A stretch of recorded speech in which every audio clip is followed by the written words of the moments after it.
I can run and check.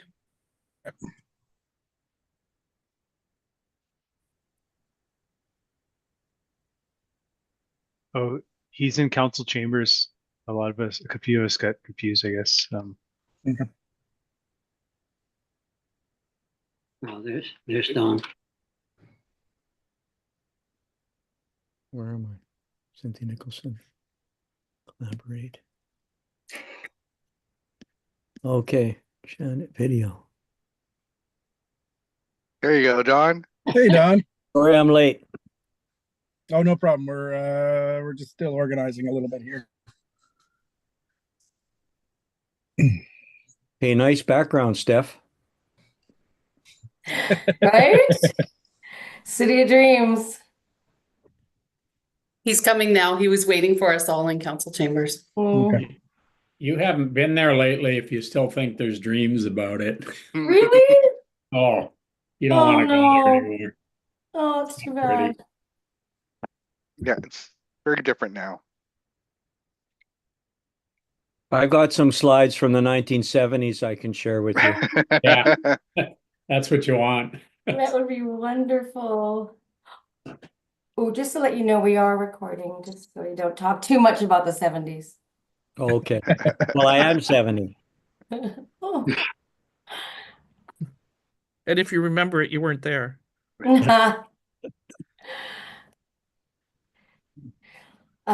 So Mayor, we've got Patrick coming in now. Okay, great.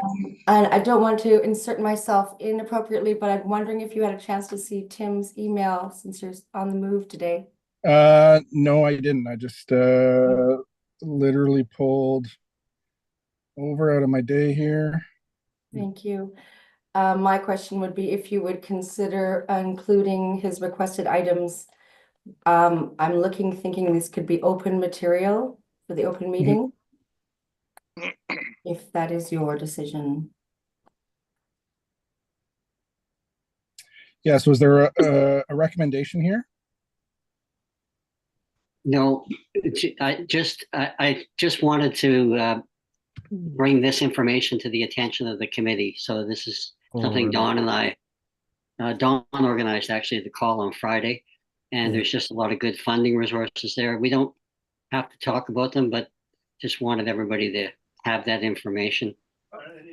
Okay, what we'll do then, we're not live streaming yet, are we, Steph? Yes, we are. I can We are. stop that though. No, that's fine. Well, we'll just deal with it in the agenda, but we'll just include it as an information item in 6.2 Okay. is what I'll look to do. Okay, great. Yeah. Okay, great. So since we are live streaming, let's call this meeting to order, and thank you everyone for meeting here on Zoom. I know it was a little bit short notice, but I had some immovable commitments here in the city today. So the first thing that I would like to do before we formally start is actually do an introduction here, because we have Lindsay Turand joining us here today, who's a new appointee and joining us here for his first Mayor's Task Force on Infrastructure meeting. And, I don't want to put you too much on the spot here, Lindsay, but if you wanted to say a couple of words about yourself and your experience to the rest of the committee members, that would be fantastic. Sure. Well, thanks to Don for roping me into this and continually nudging and suggesting it'd be a good idea. And I have some expertise to add. I've had my own engineering practice on the island since 2017. So offering structural engineering and envelope engineering services, and also ran a construction company on island as well. So I have a pretty good feel for what construction looks like on island. And I'm hopeful I can lend some of that insight into what we're discussing. And it's interesting, we're talking about asset management and capital planning. I did that for 5 years at Bentel Kennedy, overseeing the Western Canadian residential portfolio, doing asset management and capital planning for that. So I'm hopeful I have value to add, since I care about the community and Bowen and want to see us move in the right direction. So thanks for the opportunity. Thanks for letting me join. Happy to be here. That's great. And I see Councillor Wake beaming over there as well. And Don, so thank you also for the encouragement of bringing Lindsay on board here, both to both of you. And really looking forward to your contributions, Lindsay, and especially want to appreciate, just like every other community member of the committee, that's you're volunteering your time and your expertise for us, and it's just so greatly appreciated. With that, we'll move on to approval of the agenda. So Councillor Wake has introduced a couple of items, or one item here by email, which I will suggest that we include on 6.2 of the agenda. And then, so with that amendment, we can adopt the agenda, and then perhaps Councillor Wake, if when we get to 6.2, if you just want to say a couple of words of intent and what it is, and then it'll be included in the record and minutes if that works. Great, thank you. Okay. So with that amendment of the addition of 6.2, which is information on climateinsight.ca and climate ready infrastructure service, I will look for a motion to adopt the agenda, please. I can move. Moved by Mr. Michael Florendo, seconded by Councillor Saunders. Any discussion? Seeing none, I'll call the question. All in favor, raise your hand, say aye. Aye. Aye. And that carries. Adoption of the minutes. So the minutes were circulated, I believe. Are there any changes or amendments? Additions, deletions? Seeing none, I'll look to the committee for a motion. The minutes of the November 7th, 2024 meeting be adopted. Moved by Councillor Wake. Second. Seconded by Mr. Florendo. All in favor, raise your hand, say aye. Aye. Aye. Any opposed? And that carries unanimously.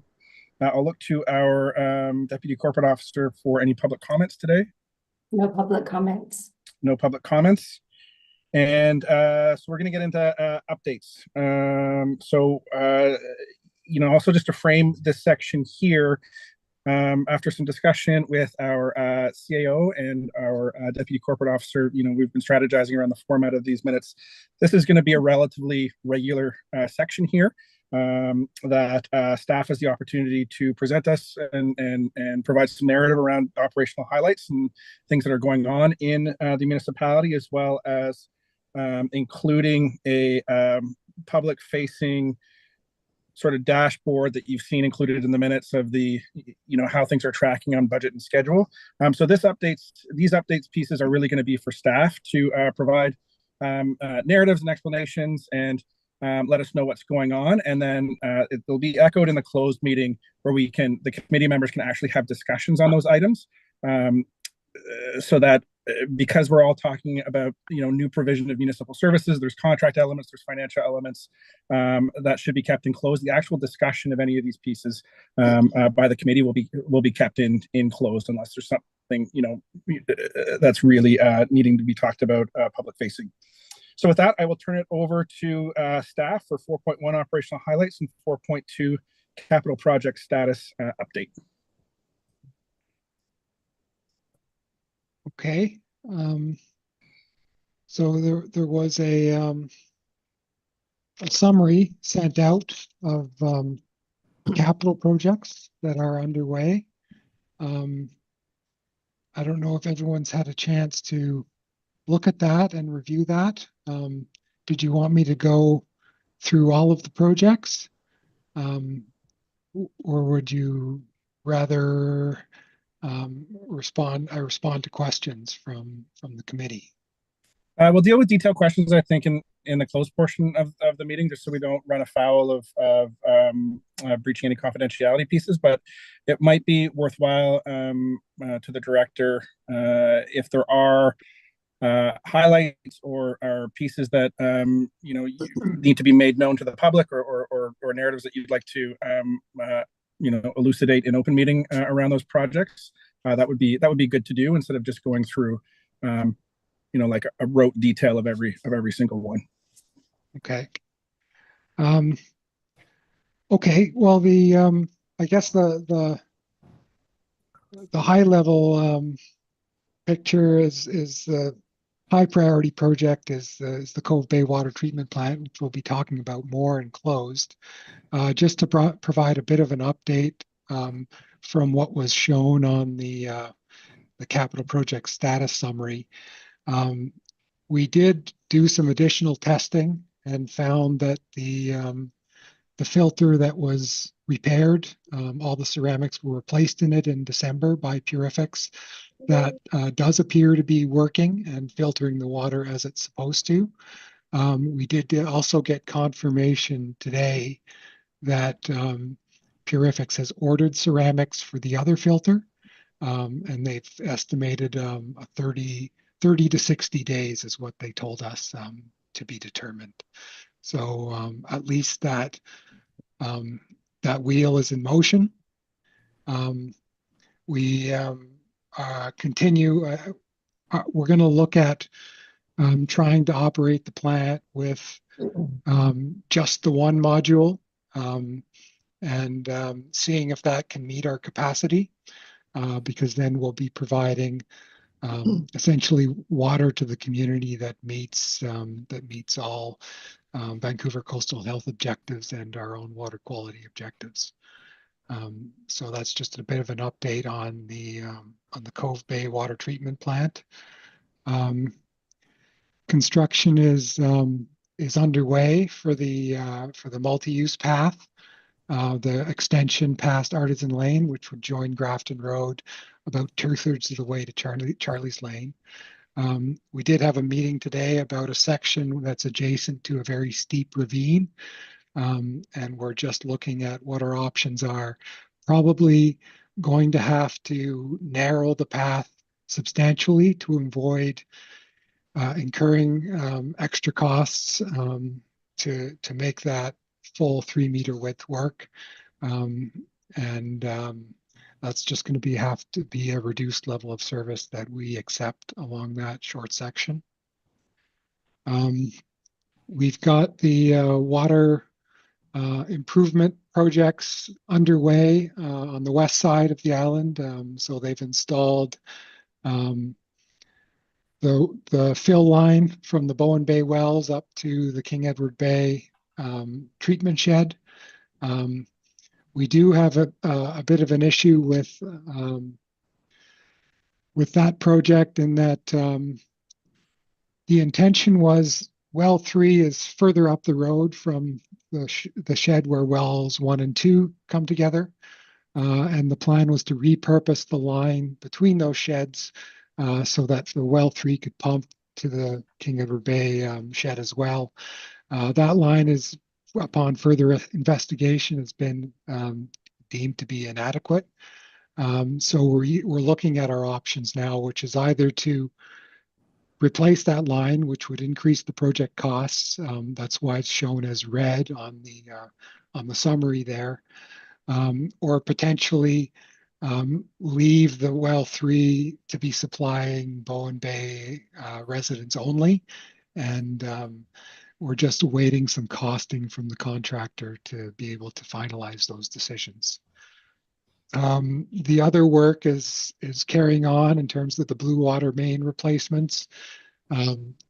It's going a little bit slower than the contractor's proposed schedule, but they've gotten through some rock sections now and should be able to make up some time. The culverts will be completed after the water main.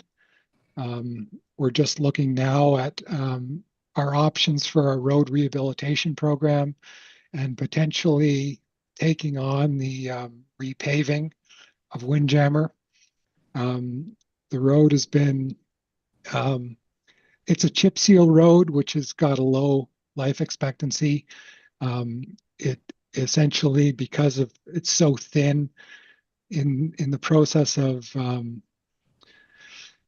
constructing the water main, it's not really possible to keep the level of impact to a 1-meter wide trench. It's been substantially more than that, just due to the nature of the road. And it may not be the highest priority road based on the current condition, but given that it's a chip seal road and will need to be replaced in the next few years, we're looking at potentially taking on a broader repaving job and accessing some of our road rehabilitation budget for that. So that's discussions that are underway.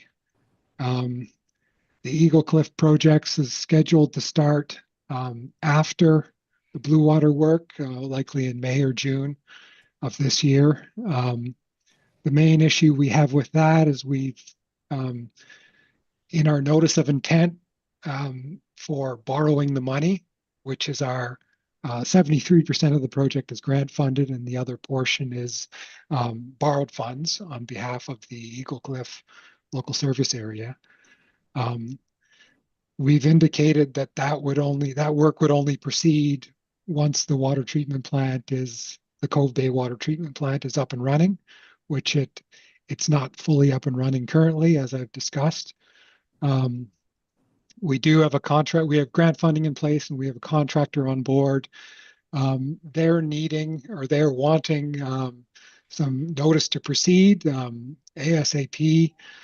There's some materials that have to be ordered, in particular for a pressure reducing valve chamber, that have a fairly long lead time, and they're hoping to get those materials ordered to be able to stick to their schedule.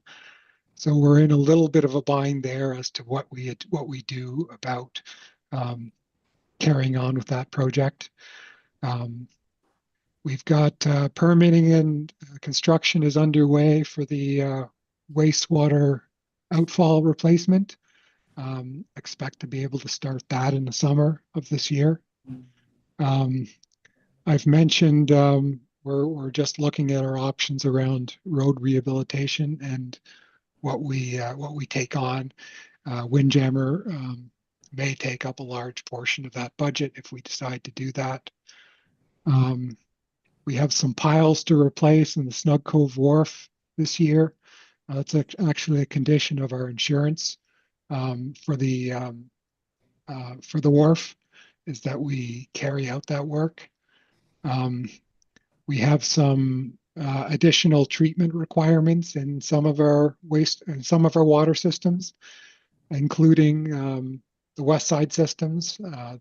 A lot of the wells that we've assessed using a GARP methodology, it's groundwater at risk of pathogens, essentially confirming that these are GARP wells, and Vancouver Coastal Health is requiring additional treatment beyond just chlorination, which is for the most part what our groundwater systems have at the moment.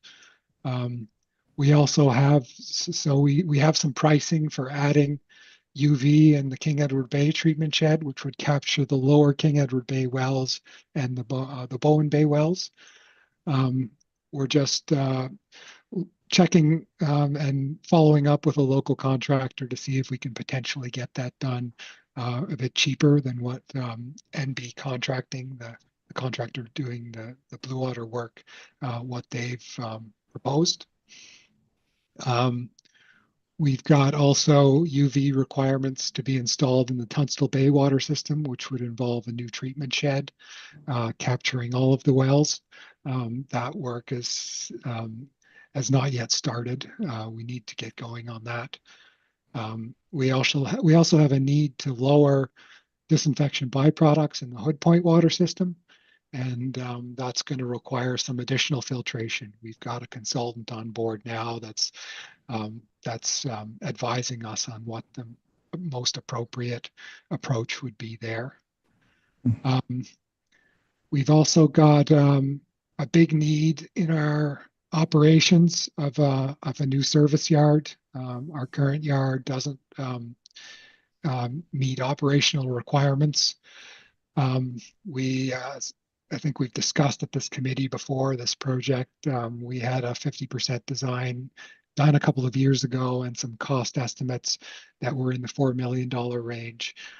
We since followed up with a design build contractor who constructed the fire hall for us.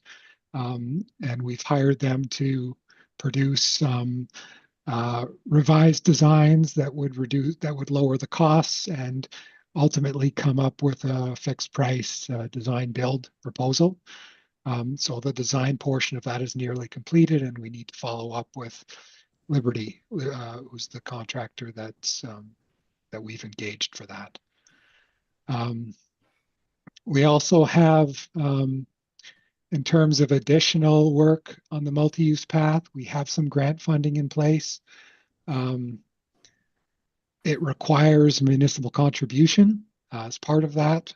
We haven't yet confirmed with council where that municipal contribution will come from. But we do have a deadline of March 31st of next year, of 2026, to carry out work on the next piece of the multi-use path and to use that grant funding. We would also like to proceed with some design work for other sections of the Cross Island multi-use path, and to be in a position to apply for additional grant funding and to proceed with other portions of that path. So that's really the main things that are underway for this year. We also have some projects that we're looking at in later years. I guess the big one on the horizon is this need to upgrade the Snug Cove wastewater treatment plant capacity, which is a big project that we don't currently have identified funds for.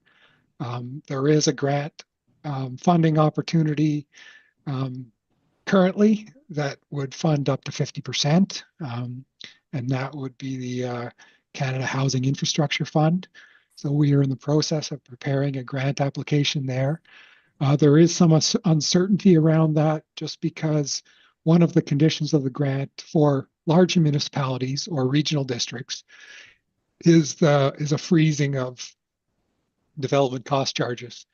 And since we are part of the Greater Vancouver or Metro Vancouver Regional District, that requirement would apply, and it's unclear at this point what Metro Vancouver is doing or planning to do around that. So I would say that's those are the main things. And if you want to follow up with any questions now, or if we want to leave that for the closed meeting, that's fine too. Okay. Mr. Nicholson. Okay, just a question on the multi-use path, Patrick. Is it being part of the design criteria? This is just out of interest, partially derived from what's happening in LA, I guess, but in any event, is the multi-use path being designed to take could it take an emergency vehicle if such a thing was ever required for some sort of circumstance, whether it's an injured person or firefighting, or is it being designed to carry some sort of emergency vehicle? For the most part, yes, it could take an emergency vehicle. The section I mentioned, which we're dealing with now, where there's a steep ravine that really constrains our options, it may need to be a width it might have to be 2 meters wide, in which case it wouldn't be able to accommodate an emergency vehicle. So that would be a choke point on the. But other than that, the general design of a 3 meter wide pathway would, to the standard it's being built, would be able to accommodate an emergency vehicle. Thanks. And over to you, Councillor Saunders. Thanks.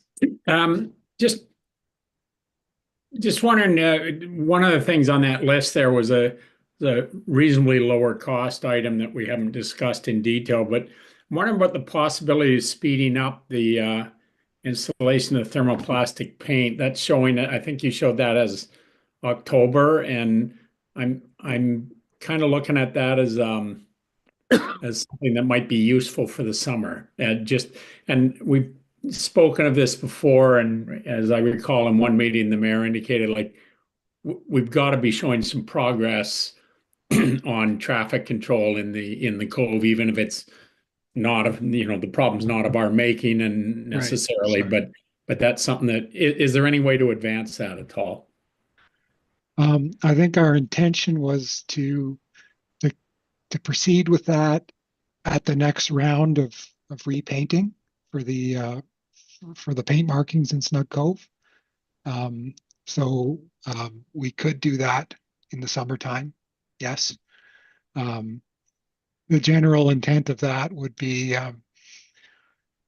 to extend the life of the paint markings and hopefully achieve a lower life cycle cost overall. Yeah. And that would be an approach that if it's successful in the Snug Cove area, we could, potentially roll out on other areas of the island as well. Great. But I would say I'll check with our operations staff on when the next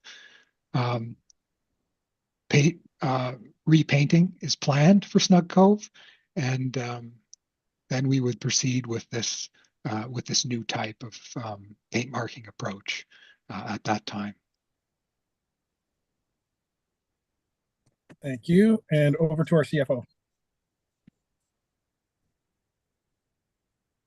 Thank you, Mayor. I just wanted to add to that the funding for that project is coming from the TransLink operation maintenance and rehabilitation money. It's money that we have. It's not coming from property taxes. So, it doesn't influence what property tax rate is levied for 2025. So, as in previous years where we went ahead and authorized some roads capital work to be done well in advance for the making sure that we got good pricing on it. This is another one of those projects that you could certainly go ahead with in advance of having full budget adoption. Thanks. Great to know. Thank you. Okay, seeing no further questions this round, I'm curious. So there's on page 7 of the agenda here, maybe we can have our deputy corporate officer put it up. The pie chart is the first time I think council and committee has seen this, and I find this a fascinating graphic, and I'm just curious if there's any staff comment on it, or really what is this data trying to show and tell us here? Well, this is something that we started looking at in 2024, having staff track what they're spending their time on so that we could get a better understand. This is for utility operations staff. Mm-hmm. So we could get a better understanding of that. Ideally, I mean, it was a fairly time consuming to track this, just because it was done with hard copy sheets in the field and transferring to a spreadsheet, and to be able to make some sense of it. One of the things that we're hoping to implement is a maintenance management system, a computerized maintenance management system, where service requests and work orders and preventative maintenance and inspections are all tracked and organized using a software. It's another module of a software that we currently have with PSD Citywide.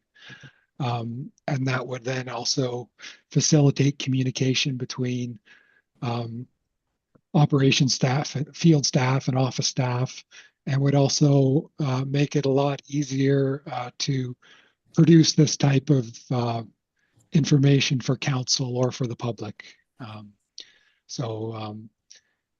Yeah, that's it was just trying to give us a sense of where does our operations staff time go. This So is great. just a quick, Yeah, this is really helpful to see. And over to you, Mr. Florendo. so just a quick question on this one. It notes that the treatment plant operators' time are not included. As an aggregate, is how much more time is that in terms of the hours? Because this is what, 2,800 recorded hours. Yeah, well, it would be um, um, roughly 25%, well, maybe not 20%, 20%. because you have a full-time staff dealing with treatment plant operations. Well, time split between water treatment plant and wastewater treatment plant. And this is looking at 4 staff. So that would be roughly 20% of what you see here. Thank you. Okay, seeing no further questions, thank you very much to our staff. Moving on to new business, the only item of new business here is the motion to move to a closed or move to a closed meeting. Can I have somebody move that, please? Moved by Councillor Saunders, I can second it. seconded by Mr. Florendo. Any discussion? All in favor, raise your hand, say aye. Aye. Aye. That carries unanimously. Moving on to information items, unless there is any objection, we will receive 6.1, the strategic plan, and moving on to 6.2, which is the item introduced by Councillor Wake. Maybe I'll just leave it to you to speak for a few minutes on this, Councillor Wake, before we receive it. Okay, so Don, maybe you should speak to how this came about in the first place. Yeah, why don't you go ahead, and then I'll follow up with her response today. Okay. I should have known that was coming. So I forget how I came upon it, but oh, I know what it was in Building Magazine, or it was a feed I get, and it was an announcement of seemed to be this glorious pot of money that was available from the federal government for climate change and climate mitigation. And I'm sure Michael and Lindsay and Kern, I guess you guys probably know about this, but anyways, I thought, oh, federal government, we'll see what the reply's like. I sent off an inquiry, and on their questions of, what particularly are you interested in the spreadsheet, I sort of put one-liners in about we're interested in fire protection, sea level rise, infrastructure, and I honestly didn't expect to even get a reply. We went away for holidays, and I guess they reached out to me on the 23rd of December, and we was to set up a meeting, and we did set up a meeting. I think it was the 6th of January, actually, and I invited. Now that the horse was out of the barn, I figure I should tell somebody. So I asked Councillor Tim to join me on the call, and we had a good hour with a project manager that's working out of. Turns out she's working out of Newfoundland, and she seemed very responsive and very enthusiastic about our possibilities, and has now sent us actually the material that Tim forwarded earlier there, or mid-afternoon today, about the various channels of funding that we might pursue. But it sounds like some of the forms take up to 60 pages, as you can imagine a federal government application might. And yeah, so, but it looks like there could be some distinct possibilities for us as an island. And I think with the fact that the Prime Minister's resigned and things are up in the air politically, probably a good time to apply. We might be successful. Is that safe to say, Tim? Yeah. Would that be? Well, yeah, that sounds reasonable. And just to be clear here, a lot of this stuff we already know about. This isn't like all new, but it's pretty comprehensive.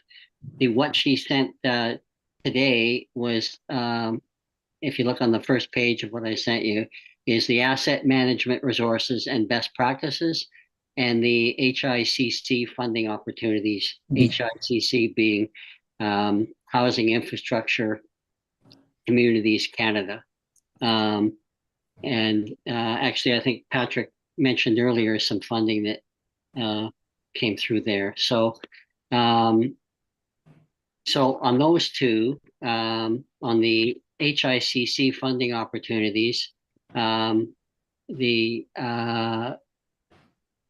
listed opportunities are Metro Region Agreements, Targeted Funding, Active Transportation Fund, and Rural Transit Solutions Fund. So we have already applied to both of those, as I understand it, and been successful on the active transportation. We're waiting to hear on the rural transit solutions. And the other one, sorry. Sorry, Tim, I was just going to say, she did ask us to send, because we were sort of blown away by the scope of the possibilities or the apparent possibilities. She did ask us to send some highlighted, maybe 3 or 4 paragraphs of bullet points of the particular aspects that we might be trying to secure funding from. And then she would endeavor to contact, I think she offered to take the initial step to see if we would even merit an application, Yeah. correct? Well, to see if we'd be eligible. She wanted us to, Yeah. she feels that she can really help us expedite determining our eligibility. And the reason I brought this up today for this committee is there's a lot of funding here. We have a lot of projects. We're going to have to be pretty strategic about which projects we can apply for funding for, and which funds would be best to apply for. So, Patrick, and Kristen, I guess you guys are a lot more familiar with all this than we are. Is this? Am I following the right path here? Should we be getting together and figuring out priorities for funding applications and starting making more of them? I see our CFO with her hand up there, so I'll turn it over to you, Kristen. Thanks.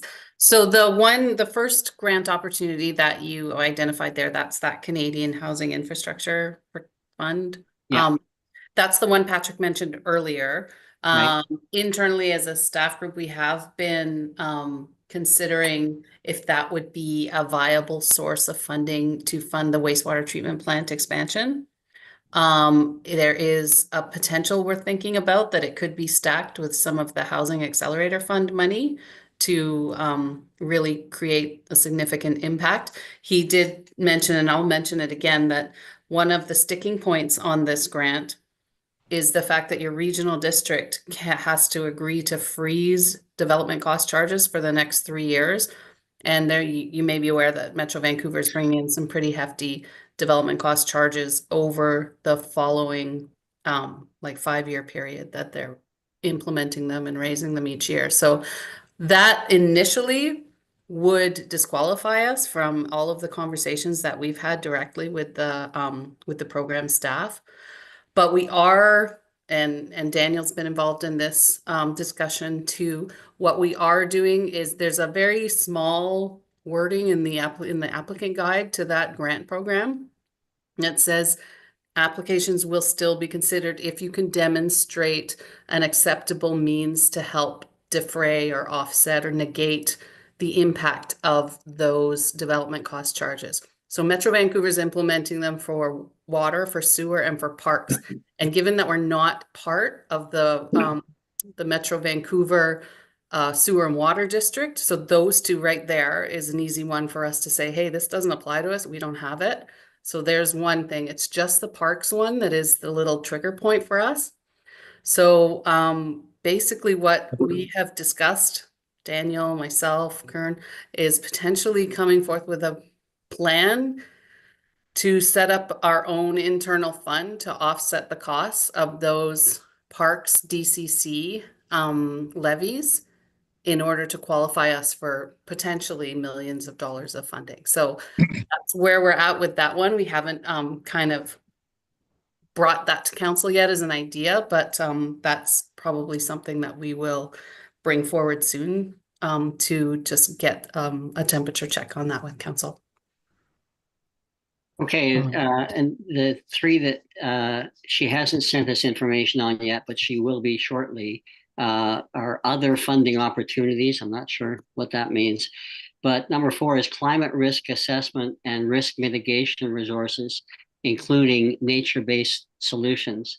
And this is where, and I wonder if you guys are aware of it, this is where we could actually get a lift in terms of our eligibility for almost any of our projects if we can tie them to climate risk adaptation. And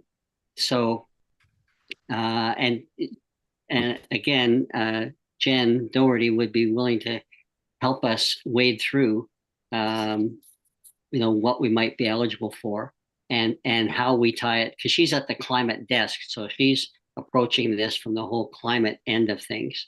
So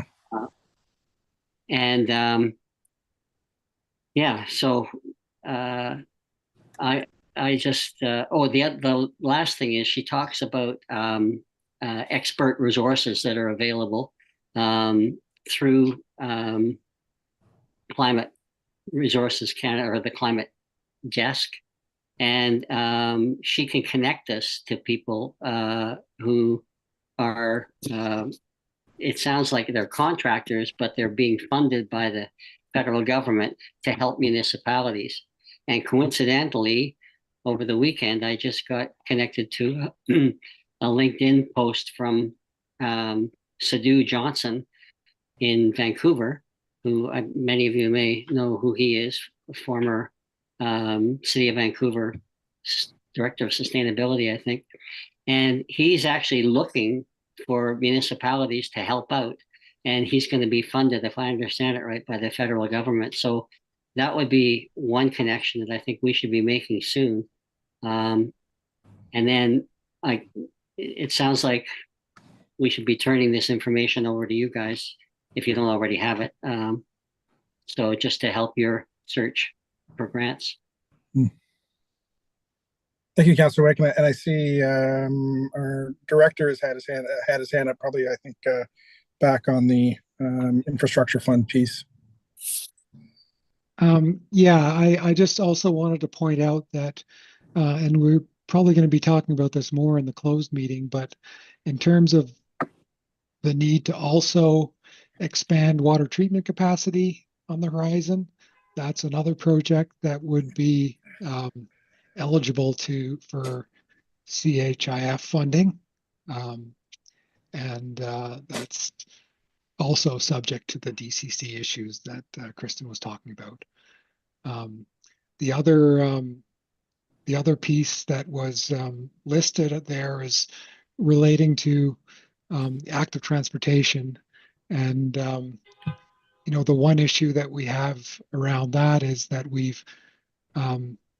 is determining a funding source for our own portion of the projects, so the contribution. So we're in a situation now where we've been approved for some funding.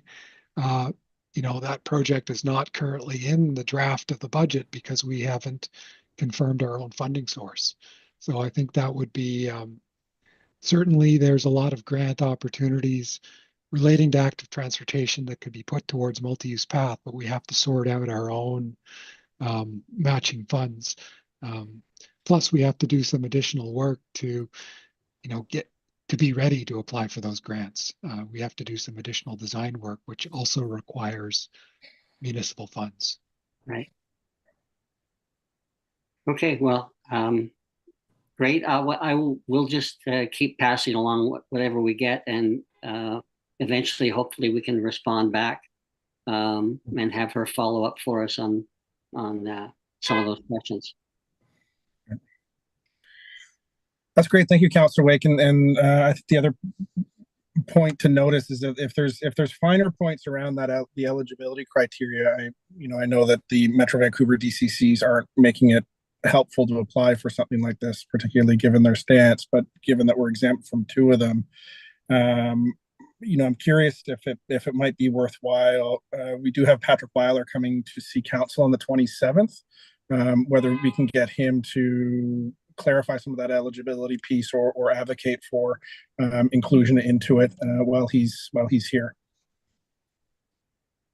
Yeah, and one other thing that Jen Doherty mentioned was the Green Municipal Fund. And we did look when we were at FCM, Mayor Leonard, we looked into that, but it didn't go anywhere. But maybe that's another. I think the message to me here is that there's a lot of avenues, and we should make sure we're marching up as many as we can. Right. Okay. Not seeing anything else on this piece, unless there is any objection, we will receive.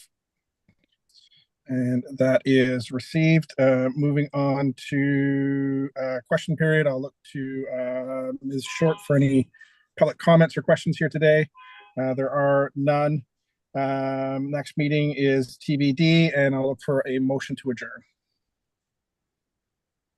Moved by Councillor Saunders, seconded by Councillor Wake. All in favor, raise your hand, say aye. I Aye. And